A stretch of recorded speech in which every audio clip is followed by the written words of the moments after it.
नमस्कार दोस्तों। आज हम चर्चा करेंगे प्रोस्टेट से रिलेटेड यूरोलॉजी में होने वाले सबसे महत्वपूर्ण ब्लड टेस्ट के बारे में, जिसे कि पीएसए कहते हैं। यूरोलॉजिस्ट वो सर्जन्स होते हैं जो कि kidney, urinary bladder, prostate, stones इनसे रिलेटेड सर्जरीज या परामर्श करते हैं। और प्रोस्टेट यूरिनरी सिस्टम यानी कि यूरिन के सिस्टम में आने वाली एक ऐसी ग्रंथि है, ग्लैंड है, जो कि यंग एज में तो सेक्स के दौरान सीमेन बनाने के काम में आती है, और ओल्ड एज में यह यूरिन में अपनी साइज के बढ़ने की वजह से रुकावट भी पैदा कर सकती है। और पीएसए, जो कि प्रोस्टेट स्पेसिफिक एंटीजन होता है, वह प्रोस्टेट से रिलेटेड एक बहुत ही महत्वपूर्ण टेस्ट है, जो कि बॉडी के अंदर प्रोस्टेट के कैंसर के बारे में एक महत्वपूर्ण इंफॉर्मेशन देता है। मैं डॉक्टर चिराग गुप्ता जयपुर में प्रैक्टिस करता हूँ। मैं एक यूरोलॉजिस्ट हूँ और प्रोस्टेट के normal as well as cancer के कई ऑपरेशंस कर चुका हूँ और सफल ट्रीटमेंट कर रहा हूँ। तो दोस्तों, प्रोस्टेट स्पेसिफिक एंटीजन, जो कि प्रोस्टेट में कैंसर होने के लक्षण हमें बताता है, वह एक बहुत ही इम्पॉर्टेंट टेस्ट है। इसे कब कराना चाहिए, इसकी वैल्यूज़ कब शक के दायरे में आ जाती हैं, और इन्हें कैसे ठीक किया जाता है, यह हम इस वीडियो में जानेंगे। प्रोस्टेट स्पेसिफिक एंटीजन एक प्रोटीन होता है जो कि पेशेंट के ब्लड में पाया जाता है। इसे सिंपल जैसे सीबीसी का टेस्ट करते हैं वैसे ही किया जा सकता है। ब्लड सैंपल आपकी वेन से लेके लैब में ले जाके टेस्ट करते हैं, और 3 से 4 घंटे में प्रोस्टेट स्पेसिफिक एंटीजन की वैल्यू हमें मिल जाती है ब्लड के अंदर। इसे कराते हैं यूजुअली जब पेशेंट को यूरिन की प्रॉब्लम होती है, जैसे यूरिन रुक रुक के आना, यूरिन बार बार आना, रात को यूरिन बार बार जाना, यूरिन में ब्लड आना। इस तरह की जो भी यूरिन की प्रॉब्लम्स होती हैं, उसमें अगर हमें यह शक होता है कि प्रोस्टेट स्पेसिफिक एंटीजन बढ़ा हो सकता है या पेशेंट को प्रोस्टेट कैंसर की कोई भी संभावना लगती है, तो हम कराते हैं। अगर हमें जो प्रोस्टेट का डिजिटल रेक्टल एग्जामिनेशन है, डीआरई है, उसमें प्रोस्टेट के अंदर कैंसर के लक्षण लगते हैं, तो भी हम ये टेस्ट कराते हैं। इसकी वैल्यू कब कब बढ़ जाती है? इसकी वैल्यू एक तो नॉर्मल, जो कि एज के साथ साथ बढ़ती है। जैसे किसी की एज 40 ईयर्स है और किसी की एज 80 ईयर्स है, तो 80 ईयर्स की एज में एज स्पेसिफिकली पीएसए की वैल्यू बढ़ जाती है।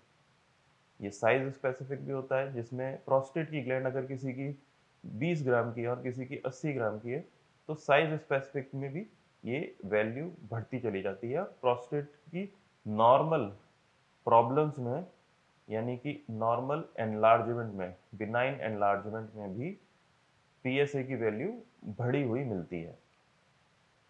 इसकी वैल्यू किसी भी कैथेडराइजेशन, यानी कि पेशेंट को अगर कैथेटर डाला है, इंस्ट्रूमेंटेशन जैसे कि पेशेंट की कोई सर्जरी हुई है, या फिर सिंपल डिजिटल रेक्टल एग्जामिनेशन या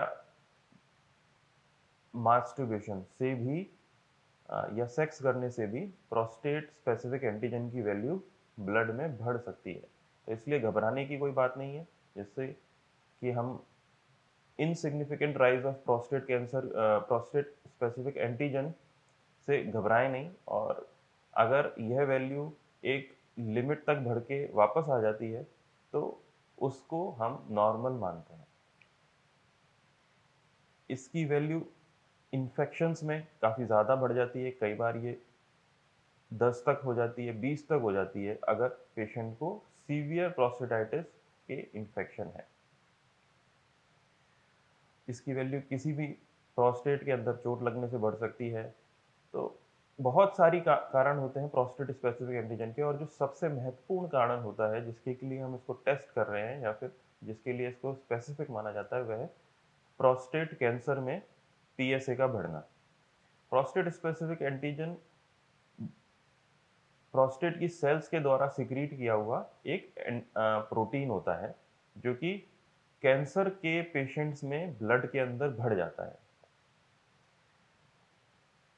इसकी नॉर्मल वैल्यू अगर एज स्पेसिफिकली देखी जाए तो 40 से कम के पेशेंट्स में 2.5 से कम रहती है, 40 टू 60 के बीच में 2.5 से 4 के बीच में रहती है, और अगर 2.5 से 4 के बीच में है तो नॉर्मल है।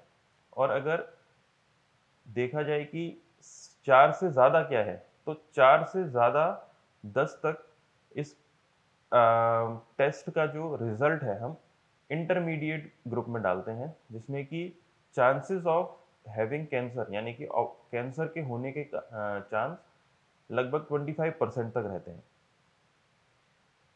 इसमें पेशेंट्स को इंटरमीडिएट ग्रुप में इसलिए डाला जाता है कि एक बार दोबारा इसको टेस्ट किया जा सकता है, और अगर प्रोस्टेट की वैल्यू प्रोस्टेट स्पेसिफिक एंटीजन की वैल्यू कम होती हुई लगती है तो पेशेंट को बायोप्सी से बचाया भी जा सकता है। इसमें और भी कई सारे टेस्ट होते हैं, जैसे कि free and total prostate specific antigen का रेशियो लेना, 4K टेस्ट वगैरह वगैरह, जिनसे कि हम और जानकारी निकाल के इंटरमीडिएट ग्रुप के पेशेंट्स को प्रोस्टेट बायोप्सी से बचाया जा सकता है। अगर इसकी वैल्यू 10 से भी ज़्यादा बढ़ी हुई है तो इसकी प्रोस्टेट कैंसर होने की जो संभावना है वो काफ़ी बढ़ जाती है, और प्रोस्टेट बायोप्सी जो कि अल्ट्रासाउंड की मदद से की जाती है उसे करवाना ज़रूरी हो जाता है। तो दोस्तों, आज हमने जाना कि प्रोस्टेट स्पेसिफिक एंटीजन जो कि एक ब्लड टेस्ट है उसे कब करवाना चाहिए, और उसके क्या क्या पैरामीटर्स हमें समझने चाहिए, और कब हमें यूरोलॉजिस्ट से मिलना चाहिए, यह ज़रूरी है। यह एक रूटीन टेस्ट हो गया है, यह एक स्क्रीनिंग टेस्ट है जो कि नॉर्मली 45 प्लस या 50 प्लस पेशेंट्स को एक बार एटलीस्ट 3 साल में करा ही लेना चाहिए।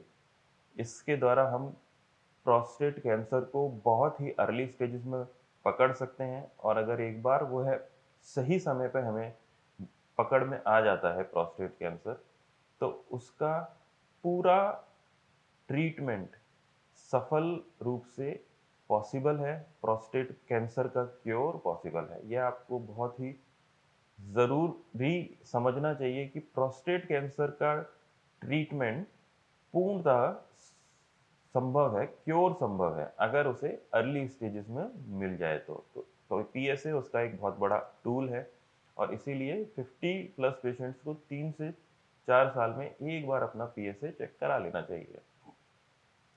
मैं डॉक्टर चिराग गुप्ता अब आपसे विदा लेता हूँ। मैं प्रोस्टेट से रिलेटेड सभी बीमारियों का सफल ट्रीटमेंट कर रहा हूँ। मैं जयपुर में प्रैक्टिस करता हूँ। मेरा लिंक डिस्क्रिप्शन में दिया हुआ है। धन्यवाद।